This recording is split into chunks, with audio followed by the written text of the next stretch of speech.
So in this next session, we'll take a look at what's new with Esri imagery and remote sensing. And just as educators, there's so many things that are happening that we're involved with, they're working on.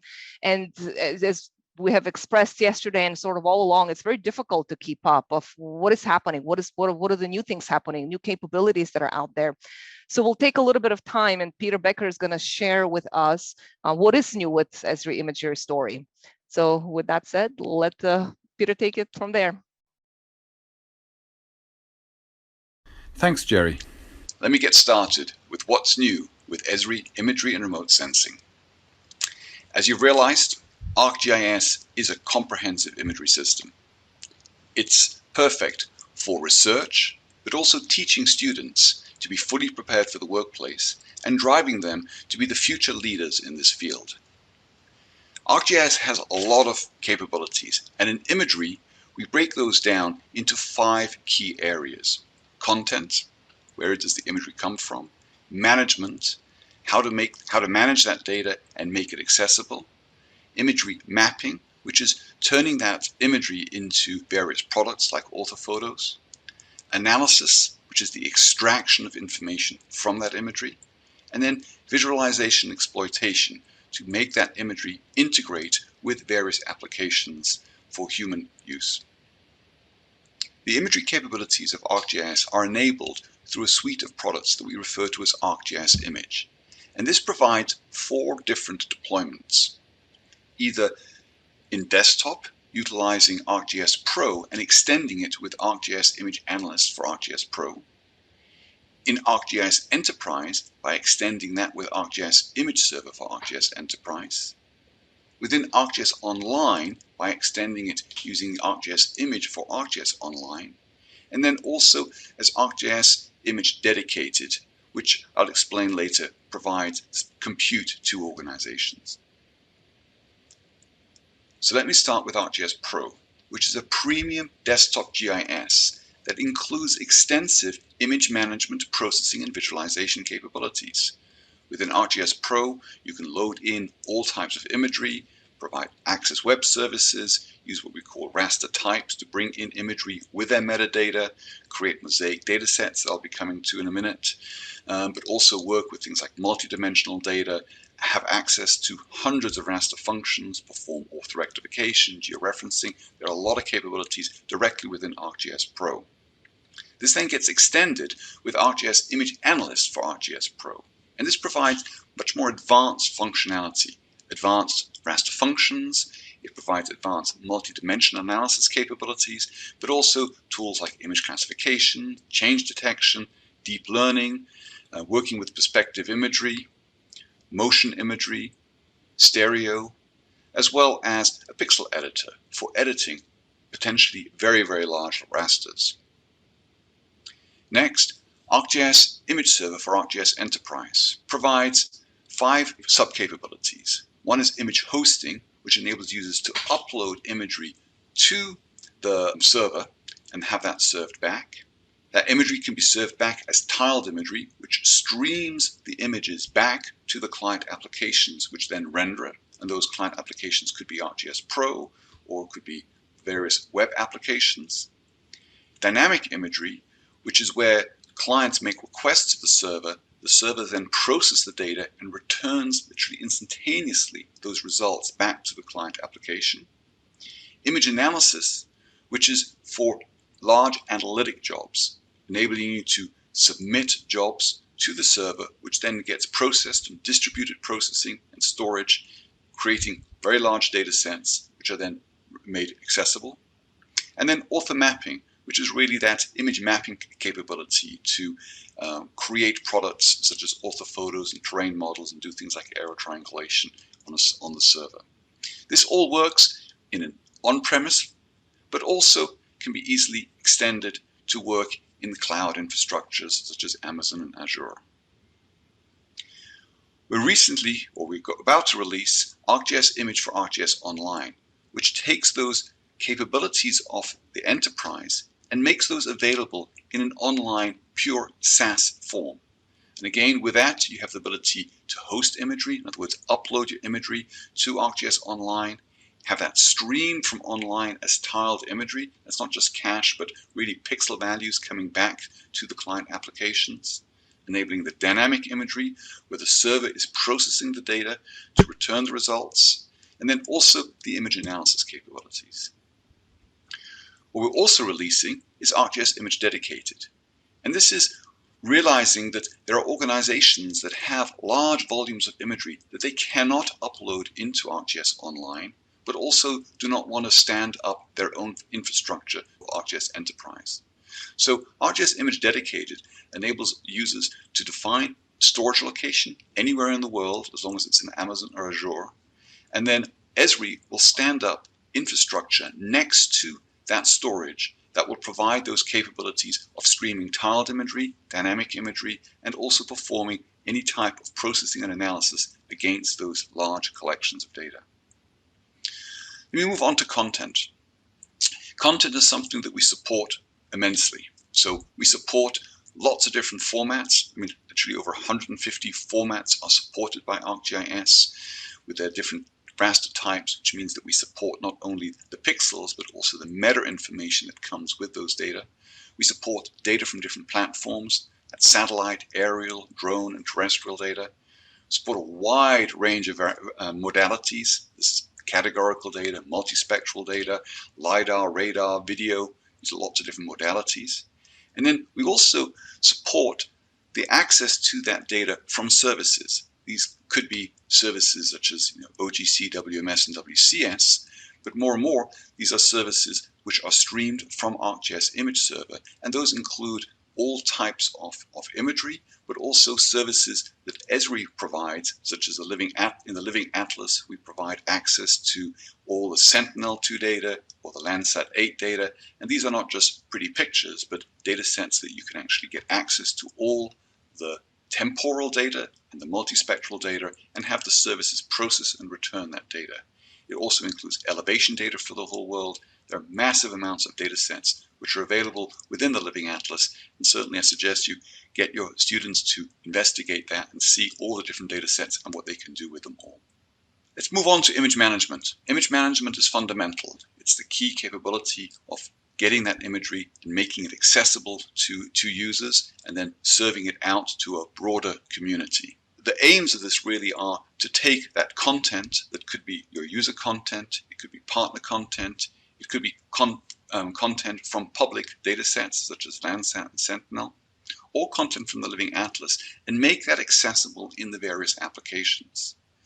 And within ArcGIS, that is done through web maps. As you probably see, you first create a web map and then you create an application from a web map. And a web map really is a set of layers which can be wide-ranging. They can be things like tile cache as base maps. They can be tiled imagery, streaming those pixels, dynamic imagery with the server performing the processing, but also other types of data, point clouds, meshes, processing and analysis. And what we want to do is to make those accessible to those applications. And the fundamental way that this is done is through the Mosaic dataset. The Mosaic dataset really is the optimal model for image and raster management. It allows us to reference imagery from all different sources and define how not only reference to the data, but also defines the meta information that's extracted from that data, and then defines how to process and transform that imagery into various products. And what we've done recently is to extend that to what we call a multi-dimensional Mosaic dataset. That's taking that concept and extending it to support additional dimensions and variables. And that allows us to take not just a single NetCDF, but collections of NetCDF or other multi-dimensional data sets, and combine them potentially with other data sets such as Landsat and other temporal or multi-dimensional data into a single multi-dimensional Mosaic data set. And that provides a very powerful way of looking through large collections of data.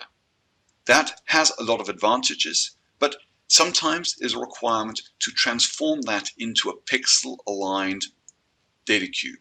And we call one of those, we call that CRF. CRF is a really optimized structure for storing pixel-aligned data, which could be multidimensional, specifically in cloud storage.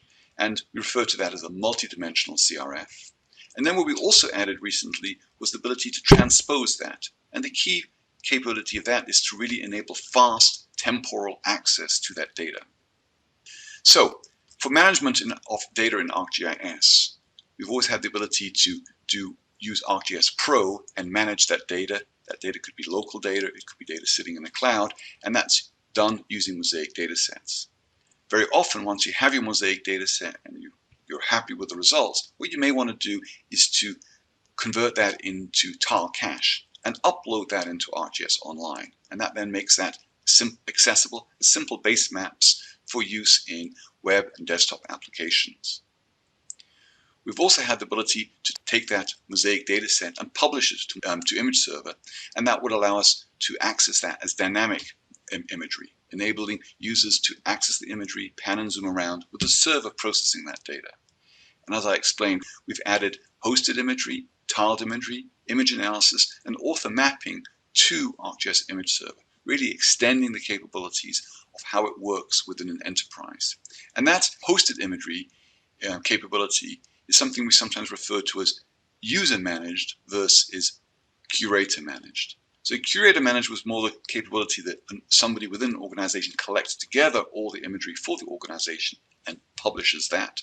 Whilst the user managed is much more the individual users going, oh, I've got some data on my desktop, I need to push it or upload it into ArcGIS Enterprise, and then I can share that with larger numbers of users for them to do additional analysis or view that data. And that we've extended with ArcGIS Online. So we're now releasing ArcGIS Image for ArcGIS Online, which takes that capability and makes that available without you needing to actually set up ArcGIS Enterprise. And as I mentioned previously, it's also for organizations that have large collections of imagery and do not want to upload that data into ArcGIS Online, or want to, for example, utilize large collections of public data. What they can do is get ArcGIS Image dedicated. In that case, Esri literally stand up on-demand servers next to that storage and enable you to control those to perform the processing or stream that data back to the applications. So those are really all new capabilities that are added, which will really extend the ability for large numbers of users to make use of the real power within ArcGIS for managing the data. Let me move on to image mapping, which is the ability to take imagery from sensors, be they aerial, satellite, and drones, and transform that data into products such as orthophotos and terrain models. We provide a range of products to do that. Site scan is the ability as a full SaaS to take drone imagery, not only to plan those drone flights, but also to take that imagery, upload it into the cloud, and transform it into both 2D and 3D products, such as 3D meshes and point clouds. There's drone to map, which is a standalone desktop solution for taking drone imagery and processing it. And we have author mapping, which is really extending ArcGIS Pro to perform not only the processing of drone imagery, but also to perform satellite imagery, aerial imagery, and a lot of people are now using that specifically for the historical scanned imagery. And then Author Maker is really extending the capabilities of ArcGIS Image Server to provide a web interface to enable processing of drone imagery from ArcGIS Enterprise. And then recently, we've added ArcGIS Shore. So you've seen some discussions about ArcGIS Shore and its capability of really taking imagery and transforming it into exquisite three-dimensional 3D meshes, as well as true orthophotos at scale. Let's move on to image analysis. Image analysis is really the extraction of information from imagery, and you see we have a plethora of different capabilities, really extending the pedigree that Esri has had for many years in spatial analysis, and which is not working only with sort of imagery, but also working with raster data sets, such as terrain models and things like that. So the image analysis capabilities are extensive. They support not only more traditional things like image classification, but pixel classification, object classification, detection. So a lot of different capabilities. And I'll go into a couple of the new things that are happening in this area. Deep learning is an exciting field that many students and researchers really want to start using. And within ArcGIS, we have integrated different frameworks. That includes TensorFlow, Scikit-learn, PyTorch. These are all frameworks which are now accessible within ArcGIS. This allows you to work with different data types. So not only do we work with RGB data, but we allow these frameworks to work with point clouds, text, oriented imagery, motion imagery, LiDAR, and then perform ranges of tasks such as pixel classification, image classification, object detection, performing super resolution. So these are all tasks which are available within ArcGIS, and we've extended in various ways. Recently we've added faster RCNN, and that provides better object detection, as well as YOLO, which provides a library of objects that can be easily identified, but then also used as training to extend those object identification. We support multispectral imagery as well as sparse training, and these are very important for working with, for example, Landsat data and Sentinel data, as well as multi-label classification. So let's have a look at some of the different tasks that you can use within ArcGIS in deep learning. One of them is object classification for things like identifying damaged or undamaged buildings. Object detection, which allows us to really extract the location of objects out of the imagery. That imagery could be orthophotos, but it could also be video or oriented imagery. There is pixel classification. So this is really doing things like classification of things like land cover. Then there's instance segmentation. So this is doing things like the extraction of buildings, cars. Road extraction, which is really focusing on the extraction of linear features. Then there's edge detection, which is very interesting, especially for agricultural applications, where the system is really trying to identify the boundaries between areas. Then there's a range of change detection tools. So how do we actually use deep learning for change detection? And then a number of additional interesting aspects, which are things like super resolution to increase the resolution of imagery, or to fuse optical imagery with radar imagery. So these are all different tasks that can be performed within ArcGIS. And the deep learning workflows are not just single components, they really fit together as a complete workflow. So I'd mentioned before the image management capabilities of the system to manage all the data, but then within ArcGIS, we provide the tools to do the labeling, which sometimes requires a lot of manual work to extract a lot of representative samples of the data. The preparation of that data, in other words, cutting it into the sort of chips that are used as input to the training models, then actually doing the training models or getting the training models to learn.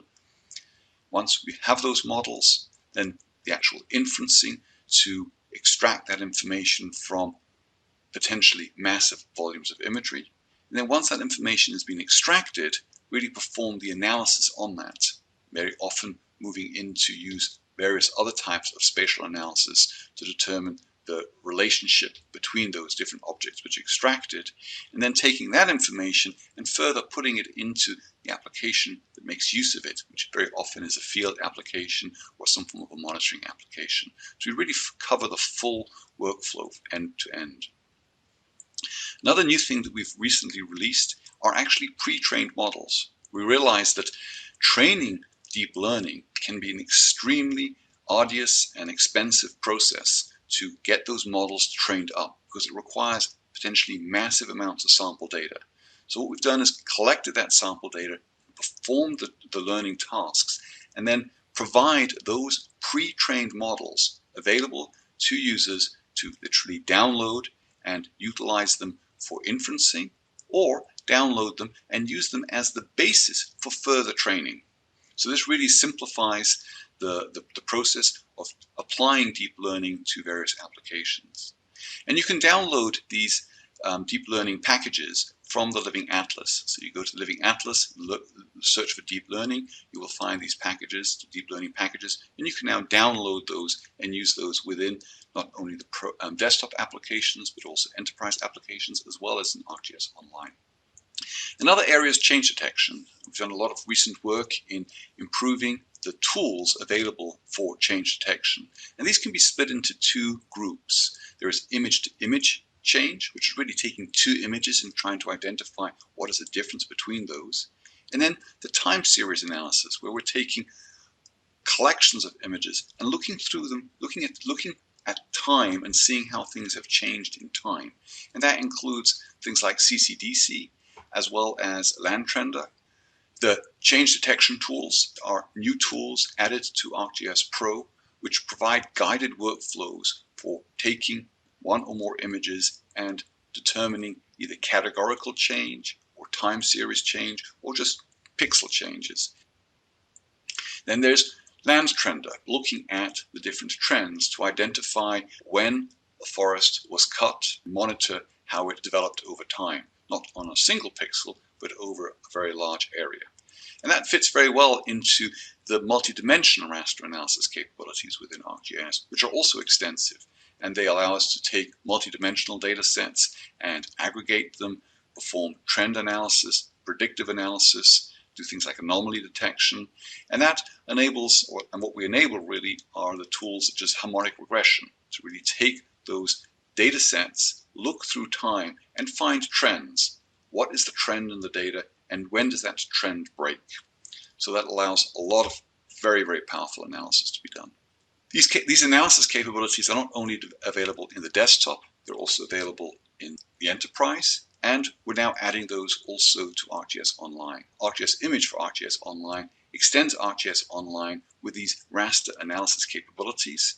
It includes over 26 ready-to-use tools that you can just select, define the inputs, and run. It also includes a raster function editor that allows you to take over 150 different raster functions and chain them together to perform all different types of processing and analysis, and then apply those, and the servers will go process that data and return those results to you. So those outputs can either be tiled imagery or dynamic imagery, or they could actually be feature services. You may be running a deep learning tool and it's supposed to extract, for example, features. Another area is Python. These extensive capabilities are available through two APIs. One is the ArcGIS API for Python, allows users to manage the imagery and raster data and perform a whole load of tasks within ArcGIS. And then there is ArcPy, which really is the powerful and comprehensive library that provides access to the whole range of imagery analysis and raster analysis tools that are available. So ArcGIS API for Python is as I said, the sort of a lighter weight set of tools. These can be directly accessed within notebooks. There could be an ArcGIS notebook, a Juniper notebook. It can also be accessed within ArcGIS Pro. Similar, ArcPy has been extended recently. All these tools are available simply through Python and integrated into notebooks.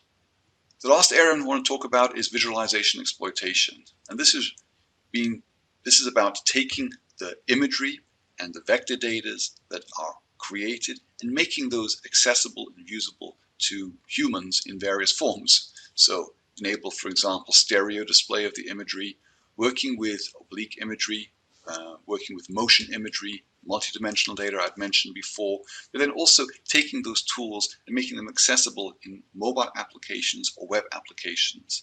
You've seen there's a lot about story maps and how do we, for example, take imagery and incorporate the imagery and vector data into compelling story maps. And then there's a whole aspect of the web application development, the different application development frameworks, things like Web App Builder, and now coming up is Experience Builder. And these allow us to create either no-code or low-code applications. So you can really create any type of application that integrates imagery, not just as a backdrop, but really exploiting the content of that imagery, getting access to those pixel values, and using that in various applications. One of the new things that was added that may be of interest to a lot of students is the new instant apps within ArcGIS Online. And one of those instance apps is the Imagery Viewer. And that allows users to really just create a web map that is accessing the different imagery and vector data, and then literally by clicking on a couple of buttons, create an intuitive, simple to use imagery viewer application Another area which is new and being extended significantly is oriented imagery. What oriented imagery really does is extend ArcGIS to work with all the other types of imagery that are available. Things like for inspection imagery, street view imagery, oblique imagery, video imagery that may be recorded from a drone. If you specify a point on the ground, it'll identify the best imagery for that area, display that imagery in conjunction with the vector data there, as well as now be able to superimpose that imagery into the vectors. So if there's appropriate orientation with the imagery, you can actually superimpose it into, for example, point clouds and fuse it into the 3D scenes. So definitely have a look into that area as well. So all this is accessible through ArcGIS, and there's also a specific website, ArcGIS Imagery Workflows, and that really provides the best practices. It's continuously updated with the best practices for how to perform all these different tasks within ArcGIS. It really covers not only the content, the various best practices for image management, mapping, analysis, and visualization. So all these are continuously updated, continuously new, so do have a look at those. For that, I covered all the different aspects of ArcGIS. Hopefully you'll realize that it's a really comprehensive system with a lot of capabilities, and there's continuously new functionality being added all the time. So with that, I'll hand you back, and thank you very much. Bye.